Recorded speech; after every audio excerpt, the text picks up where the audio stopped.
Look, I mean, I'll answer this in a few parts. Right? So I think, Yeah. first of all, I think application security engineers, like everybody else, should look at this positively, right?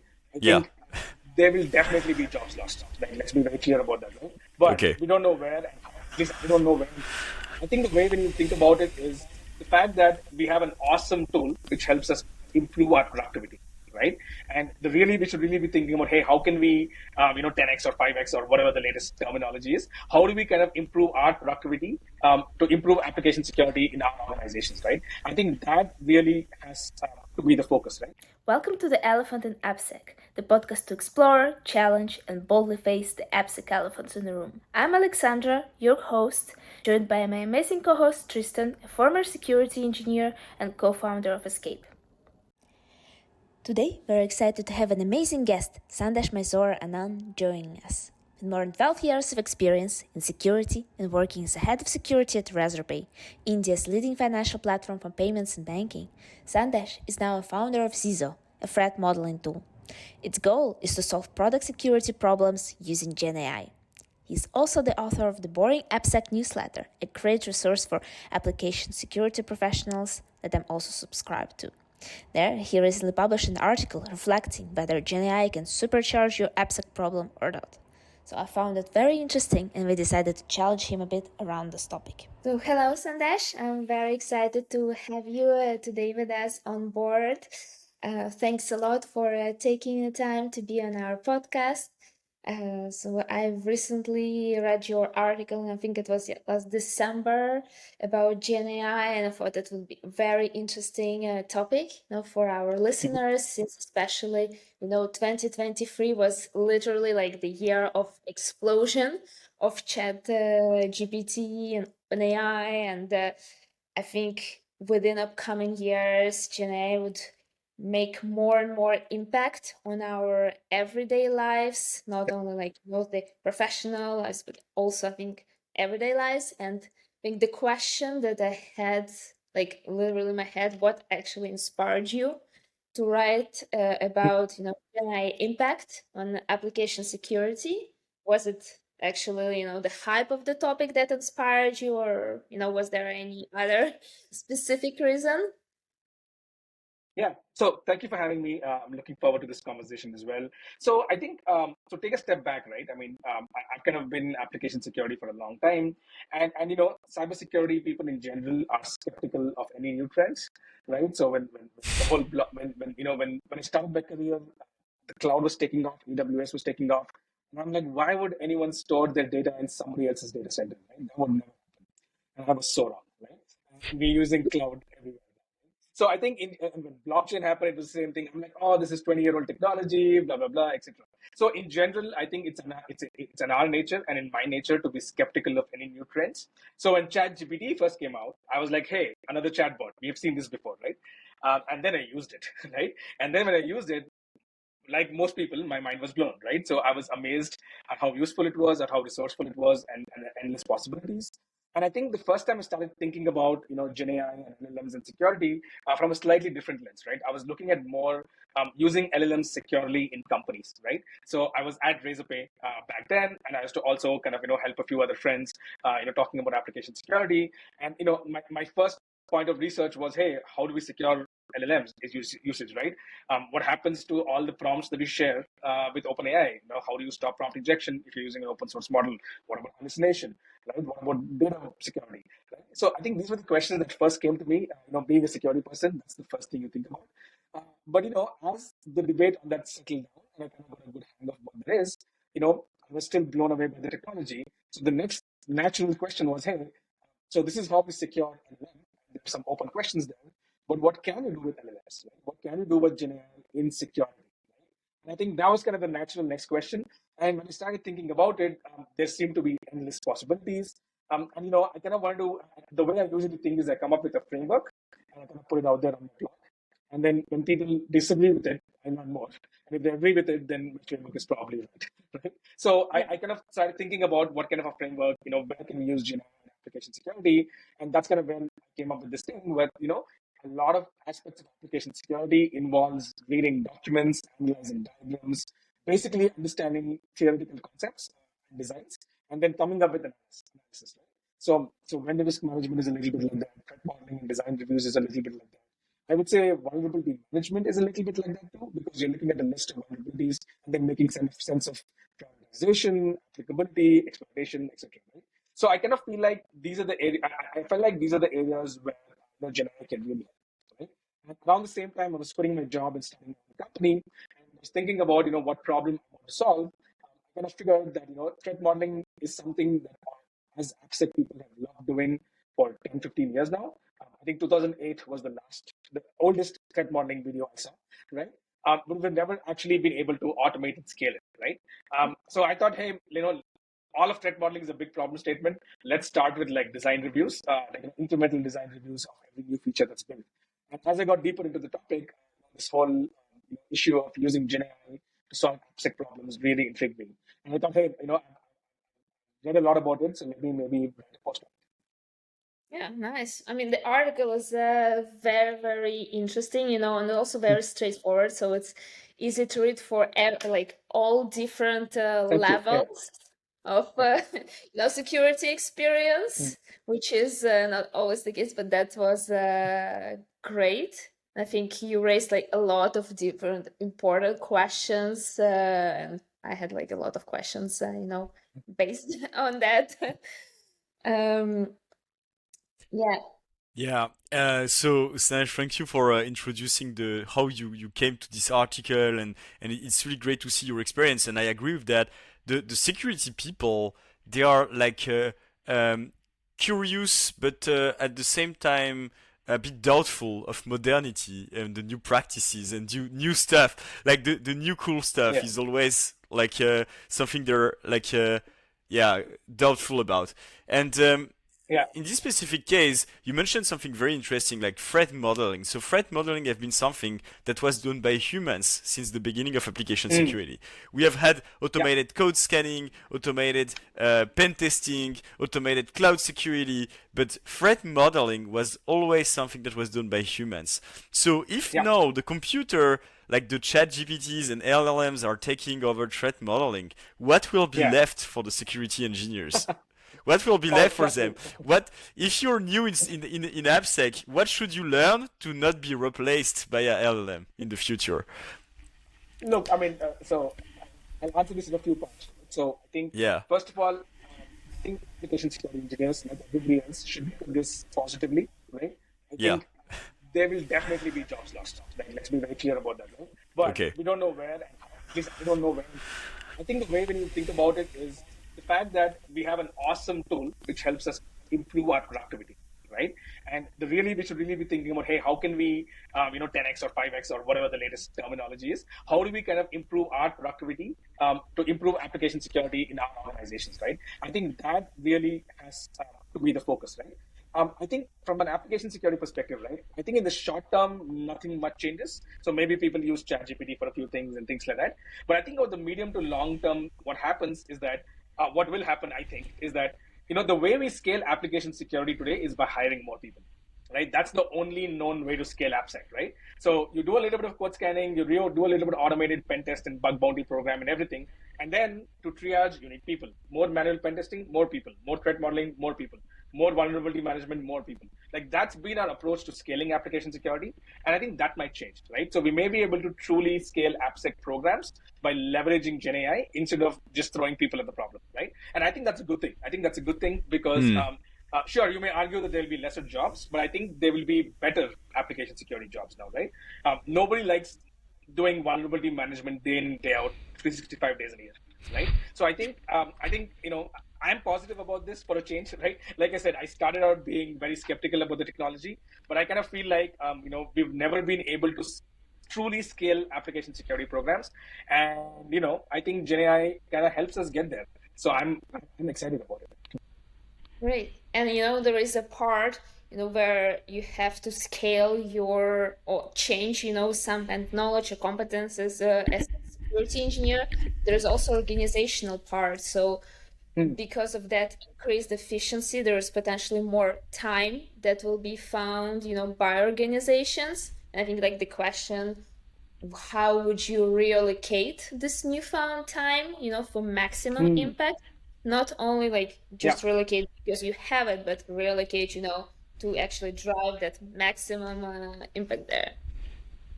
Yeah. No, I think that's a good question, right? So, like I said, I am new to Gen AI, right? I've been in Mhm. cybersecurity for a while, but I'm new to Gen AI.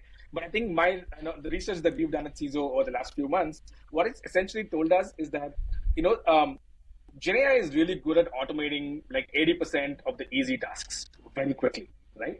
But it still doesn't get you to 90, 100% of accuracy, right? I'm making up these numbers, but you get the sense, right? Yeah. It's really hard to kind of do 100% of the work using Gen AI, right? So my sense is that, we can use Gen AI to quickly get to a little bit of maturity, and then we still use humans to kind of try and perfect it, right? So the analogy I like using is that Gen AI is like a big big machine to break a big boulder into small rocks, but you can't think of Gen AI right now as a sculpture to make a nice. You can't think of them as an artist who can make a sculpture, right? Yeah. But that's today. I don't know what happens when AGI comes up and then they all do contextual threat modeling, right? But for now, I think the way we should think about it is that we should use Gen AI for all the initial tasks to get us to 80% of the way from an automation perspective, and use your application security experts to kind of get it 100% right. So that's kind of where I'm thinking, about if you think about reorganization of application security teams, that's how I would look at it. And so I perfectly agree with that. And like a few people know that, but before starting Escape, I was actually working in machine learning applied to source code Hmm. analysis. And so it Oh, was nice. also about security. Yeah, it was in the early days. It was like GPT-2 back then, not even GPT-3. So it was like in Right. 2018 something. Um, Yeah. and I was working on that. And one of the problems that we have in my research lab was that in security, you cannot accept like, and especially if you're doing DevSecOps like code scanning, if you have like Yeah. 1% error rate, it means one false positive per 100 line of code. And if you have Yeah. like 10,000 line of codes or 100,000 line of codes, like 1,000 false positives. So you need like a very strong accuracy in order to integrate like machine learning deep in the process, and especially in blocking mode. Um, Yeah. do you see that?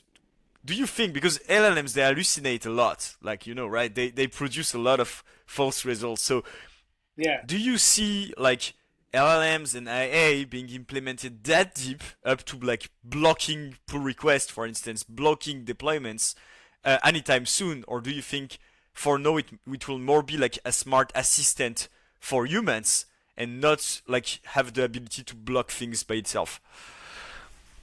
Yeah, no, that's a great question, right? So I think, again, just a few months of research, lots of things changing. So with that Yeah, yeah, caveat aside, exactly. I think, It goes very fast. It right, goes very, very fast. yeah, exactly, right. So the way I look at it is that the level zero implementation is a chatbot, right? The level zero Mm, implementation is, hey, mm. here's a chatbot, here's a document, go, it's reading the document, go chat with this chat. That's kind of the level zero implementation. The Yeah. level one implementation is use things like RAG to kind of, uh, you know, perform certain tasks and get to a Mm. point where, instead of spending 8 hours on something, you spend. So you reduce the amount of time spent, but you don't necessarily replace the security. And that's the second stage. And I think that's kind of where we are today. The third stage may be actually building LLM agents which achieve actually purposes. So when you're Yeah. talking about like blocking stuff, I think when LLM agents really mature, maybe there's a possibility of that happening. But to be Mm. honest, where we are today, I would not be comfortable blocking requests. Forget Yeah. blocking requests. I would not be comfortable blocking pipelines Yes. based on output. So I think here's where things are very different. Right? So I mean, I've seen folks trying to say, hey, give me a static analysis report. I will fix the code for you. And I think that's great. It sounds great from a technical perspective. But I've worked with developers. Developers would hate it when you write Yeah. their code for them. They don't write Yeah. it all, right? So Yeah. you want. So I think the way I think about from a security perspective as an application security person is I am kind of the champion and enabler of developers. So the Mm. question we should really be asking is that what can we do to developers to stop being a bottleneck? What can we do to developers to make sure that they can write secure code without us blocking them and giving them feedback at the right time? Right? So if you look at the problem statement that way, my goal is to not block requests or block the pipeline, but is to enable developers to do it securely in the first go, right? And that's kind of where I'm talking about, like the one thing we do as security teams, which I don't like either, is, we give them secure coding guidelines. That's like a 40-page PDF or like a 12-page wiki. Nobody's going to read that, right? Nobody's going to read that. So my question is, can I use LLMs to say, hey, I will not give you the entire document, but when you write a new tech spec, I will give you the 5 that matters most to that tech spec. Right? So then you're teaching them 5 things at a time. You're teaching them things that are valuable to them at that point. Right? I feel like that is better enablement of developers than making decisions on their behalf. On like, okay, here's the, instead of you writing the code, I'll write the code and stuff like that. So that's kind of how I look at it. So, like I said, I think the jury is still out on LLM agents. So what you mentioned may happen when LLM agents mature. I don't think we are there today. I don't really know whether it takes weeks, months, years, or decades to get there. Right? It's pretty bad space. I mean, how we see with the the development of ChatGPT within last year, I think it's going to be pretty exponential. So far, and for different use cases for the developers, for threat modeling that you mentioned, as well, for sure. And I think, for example, threat modeling is it's actually a hot topic right now, because I heard like a lot of people in security mentioning it. And we also like had a podcast, episode on that with the Derek Fisher. And I think you mentioned it too. And the question that comes up, like, or quite often the AI analysis, it might be, biased in some way, depends on how you train it. So how would we or someone who creates it address, the concerns about those potential biases? On the analysis of architecture diagrams, like the documentation that you mentioned, and I'm not sure, like, you have answered that question. Yeah. No, I think that's a great question, right? So I think, first of all, what is threat modeling is $1 million question. Everybody has a slightly different definition for what threat modeling is, right? You can threat model a country, you can threat model a cloud architecture diagram, you can threat model your application, your design document. So threat modeling is a very broad term, right? So I think so let's kind of like narrow down the scope to saying, hey, application threat modeling, where let's say you're building a new feature and you need to do a threat model of that new feature and on what new security vulnerabilities this may introduce. Okay, so let's kind of limit the scope to that. Yeah. So the question. So if you think of from that perspective, right? I think there are 2 techniques you can use. There are 2 techniques you can use to kind of improve this. So one is plain old prompt engineering. I think prompt engineering is kind of like voodoo science right now. You change one word in the prompt and the whole response changes, right? But I think when I interact with ML engineers, with prompt engineers, I think there's a lot of optimization you can do when you do prompting to kind of enable to work with the LLM to kind of get you better results, right? And I think there's no way to fix that except trying and error. So you've got to keep trying new things. You've got to keep learning new techniques and kind of make sure that you use prompt engineering to make sure that the chance of hallucination goes down. That's one. The second trick that seems to work very well is to use RAGs, right? So when you use a RAG, so for instance, the way we kind of try and think about it is that, so when you're prompting, right, what you should also do is supply your design document, your architecture diagrams as well. And you can also supply your secure coding standards. So then the idea is to say, hey, can you prioritize recommendations that the secure coding guidelines as opposed to what the MLM thinks is the best approach, right? So I think that's another trick you can use. The third trick we should use is that we shouldn't use GenAI everywhere, right? So GenAI is good at certain things. It's good, for example, understanding context, right? So if you say, hey, what kind of authentication is happening in this diagram or in this document, it may kind of answer reasonably well, but it may not be able to tell you how to fix certain things or what the best kind of authorization is, because that's really subjective. That really depends on company to company, product, technology to technology. So maybe there we still need to use deterministic methods. We still need to have lookup tables. We still need to have secure coding standards, which you say, hey, if you identify ABC, then your guidelines are XYZ, and that ABC to XYZ mapping actually happens through deterministic methods and not through an LLM, right? So I think the solution there is to not use LLM everywhere, but use it where it's super powerful. And for everything else, we can still use deterministic technologies, right? And as LLMs improve, as GenAI technology improves, we can maybe look at replacing more and more things, with GenAI. But for now, these are kind of the 3 things, right? Really good prompt engineering, usage of RAG, and kind of picking and choosing where to use GenAI. I think that the 3 techniques which can help you improve accuracy. But yeah, as you said, we can't really get rid of hallucination. We can only reduce it and try to manage it. And when you introduce it into the organization, like how much time do you think you should spend, to fine tune it? Because it will take some time, to fine tune the technology. So, like, Yeah. when should I you wish say, I knew the answer to that question. I wish I knew the answer to that question, but the answer is I don't know. Right? So I think we are very early. And we're still playing around, with these technologies. Look, it also depends on the company culture, right? I mean, if you have a company where everything is so well documented that it's very easy to supply the necessary context, then it's going to be much faster. Right? So, but if you're a company where you barely have an application security program, you have no standards, you just rely on more on developer led kind of security, then it may be harder, right? But to be yeah, honest, that's something hopefully I wish to learn in the next few months. I think it's too early to tell. And speaking about that specifically, so we mentioned like fine tuning to like send the data of the company, like the company's policies, like secure Mm. coding guidelines to help the LLM give more relevant results. That brings me to two different questions. The first one is about like when we use LLMs at scale in the security process to replace deterministic approaches. Um, is it interesting from a return on investment point of view? Because LLM Mm. API calls are very expensive, and like deterministic scans do not cost a lot of resources, or at least we Yeah. hope they don't, because sometimes like when you run like scanning at scale, it can cost a lot. But for instance, if we have a large code base or large app and we use the LLM to scan it full, it can cost a lot. Yeah. So how do we evaluate the return on investment, taking into account like the accuracy, the cost, and the cost of the deterministic scanner that we're replacing? Yeah, no, that's a great question, right? So I think I'll address the cost question first, and then we'll talk about the Yes. accuracy. I think we spoke about Yeah. accuracy a little bit Yeah. Yeah. anyway. So on Yes. cost, I think I was of the exact same opinion that you were, right? Yeah. But saying, hey, deterministic is Yeah. one SQL query, Yeah. but LLM is one prompt, and that's Yeah. very expensive, right?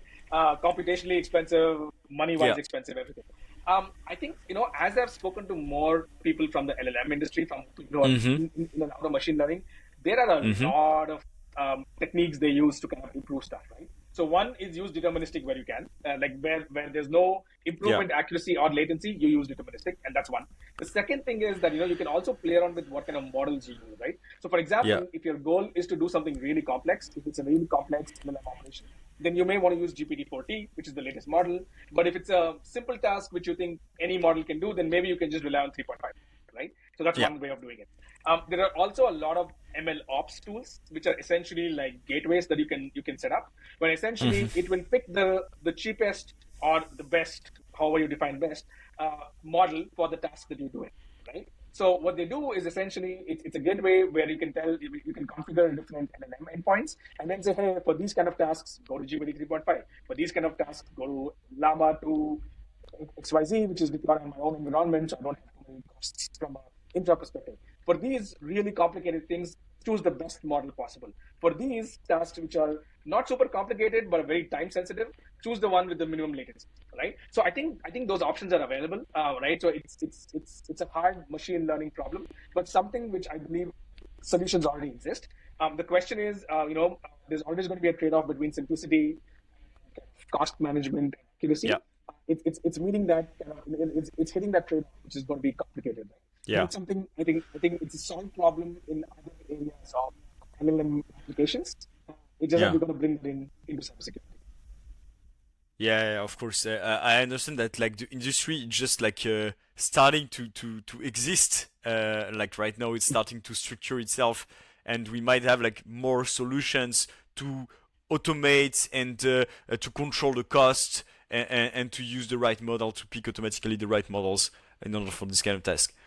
And Yeah. I have a second question that is even according to me more important. It's like about the confidentiality of the data Mm. because companies and especially security people are crazy about the confidentiality of the data. Like Yeah. even at us at Escape when I work at Escape and I talk with companies, if you want to Mhm. just have like a discussion, you need to sign an NDA all the Yeah. time. And like LLMs, like when you give them data, they know the data, they integrate the data. So like what about confidentiality? Like Yeah.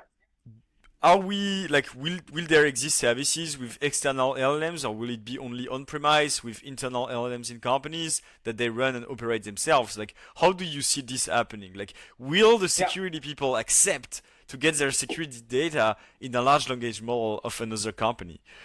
yeah. No, I think that's a great question, right? And I think um, I'm very optimistic about solving the confidentiality problem pretty quickly, Yeah. right? I mean, I think we're not there yet, but we're almost there. So I think Okay. OpenAI did a phenomenal. I think the partnership between OpenAI and Microsoft is very interesting there. Microsoft really understands enterprise security, right? Because Yeah. of all the products they've had, and I think the way they've designed Azure OpenAI is very interesting. So it's essentially a private endpoint for yourself, so the prompts really don't go to Microsoft or OpenAI. It kind of lives within your VPC. There's an exception for some detection of malicious prompts and all that.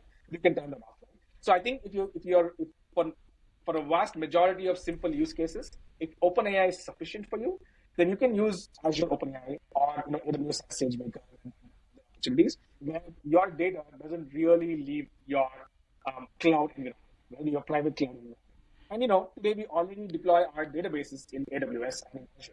So how different Yeah. is it to have a copy of OpenAI on not a copy, but a private endpoint of OpenAI in your Yeah. own VPN or VPC, right? So that's one approach to it, right? The second approach to it is, on how these models were trained in the first place, right?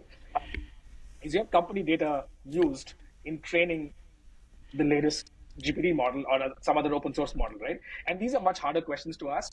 I think lawyers are a better place to answer than security folks, right? But I think that's a harder question. But when commercial LLMs, I think in partnership with cloud providers, there's already a solution for confidentiality. If you're using OpenAI's APIs, you can already opt out. By default, it opts out of training the model using your prompts. There's a data retention policy which is in line with SOC 2 standards, etc. So I think the confidentiality problem, in theory, is solved. But obviously, like we know, everything may have a theoretical solution, but in reality, you still have to have checks and balances, audits, and all other controls to set up there. The other way of thinking about this is usage of open source models and deploying your own models.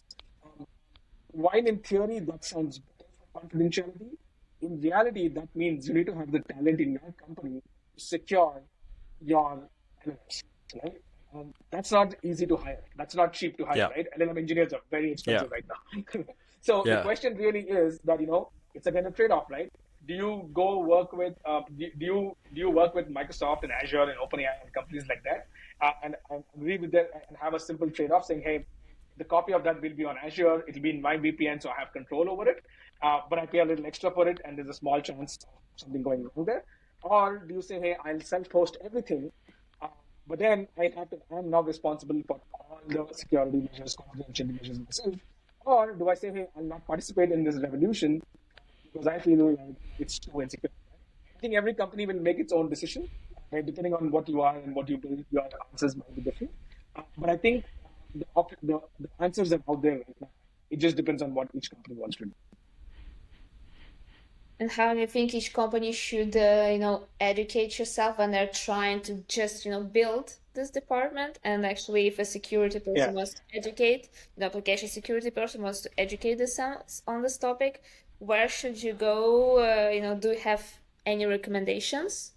Yeah, I mean, look, the one thing security people are really good at, like hackers are very good at, is learning the bare minimum you need to learn to do the job, right? So every time, when we had only web application pen testers and the mobile came around, right, we learned enough mobile technology to do mobile pen tests, but we never knew how to build mobile apps, right? So when the cloud came around, we figured out enough to kind of scan cloud architecture, but never actually use become a cloud engineer. Right, so I think that's kind of the approach we should use here as well. The best way to do it is to use GenAI for your tasks. That will get you understand how to do it. I think there are tons of resources out there. I honestly learned initially by using ChatGPT for everything, and then using OpenAI APIs wherever I needed to use. And whenever, like Tristan mentioned, wherever there was confidentiality or company information, then Yeah. we were a lot more careful. But obviously, for your day-to-day usage, a lot of OpenAI is good. So, for example, when I started my company and I started to code again after a while, I kind of extensively used ChatGPT's help to get me back into coding.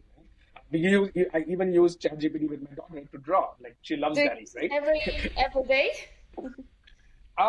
Look, I run a GenAI company now. I run a cybersecurity company which uses GenAI. So No. technically, yes, we use it every day. But even on a daily basis, right? I Yeah. think I see myself going to Perplexity a lot more than go to Google, right? So I think it's slowly creeping in. Right? If you're an application security engineer, I would say that learning how to code and stuff is even more important now than it was before, because that's the only way you build empathy with developers, right?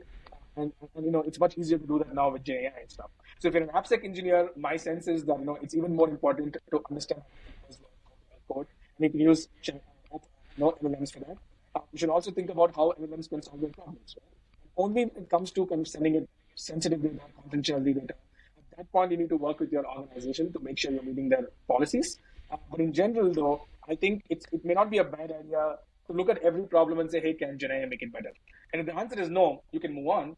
But if it's yes, I think it's worth kind of spending some time in figuring out that answer. And I think that's the best way to learn, to be honest. Yeah, yeah, definitely, definitely. Yeah. I have a question for you because I know that you've been like looking at the space since a long time right now. There are many tools that have been built for integrating LLMs in security.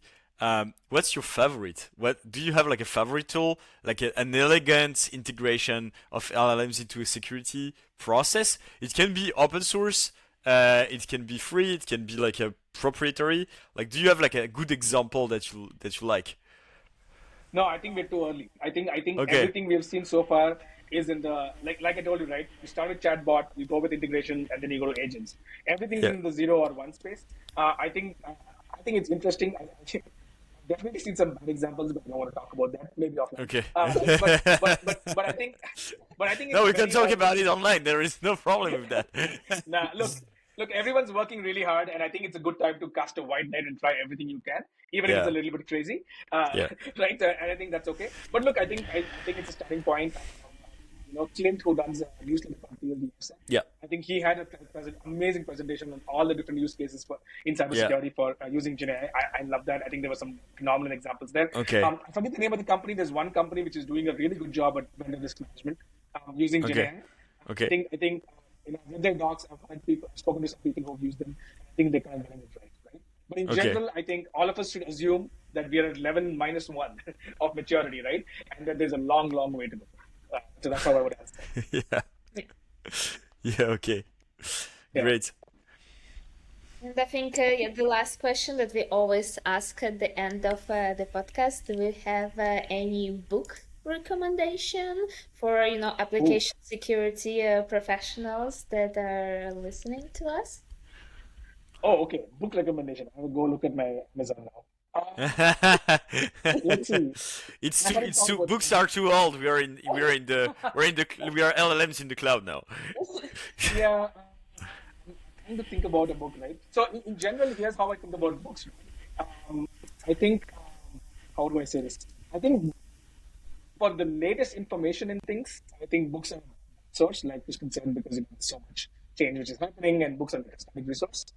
But to learn about timeless topics, I think books are great. So, the one book I recommend usually anybody who works with me who is from the security domain and who only knows about cybersecurity, you should read like a book like The Phoenix Project, right? It's nothing to do with it's got a little bit of security in it, but it's really about building empathy to our stakeholders. So if you're an AppSec person who has not read The Phoenix Project, and I think that's a book that you should read because it really, really helps you understand why engineering teams today are structured the way they are and why very often they get so frustrated with security, right? And how we can kind of help them kind of do their job better. So I think if there's one book, I don't know if your other guests recommended the same book as well, but this would probably be the one book I recommend. But otherwise, hey, learn through ChatGPT, man. That's the best way to do it. Great. Great advice. We love it. Yeah.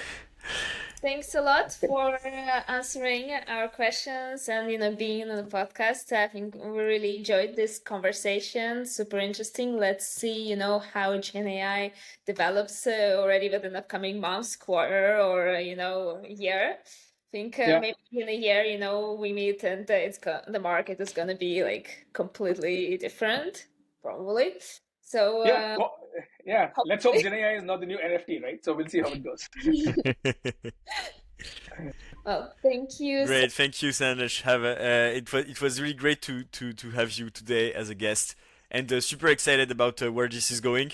So let's continue to keep to stay updated on what the Yeah, LLMs are doing for security. It's a super exciting space to be in right now. I agree. Thank you for the great conversation. Lovely questions. Thank you very much. Thank you.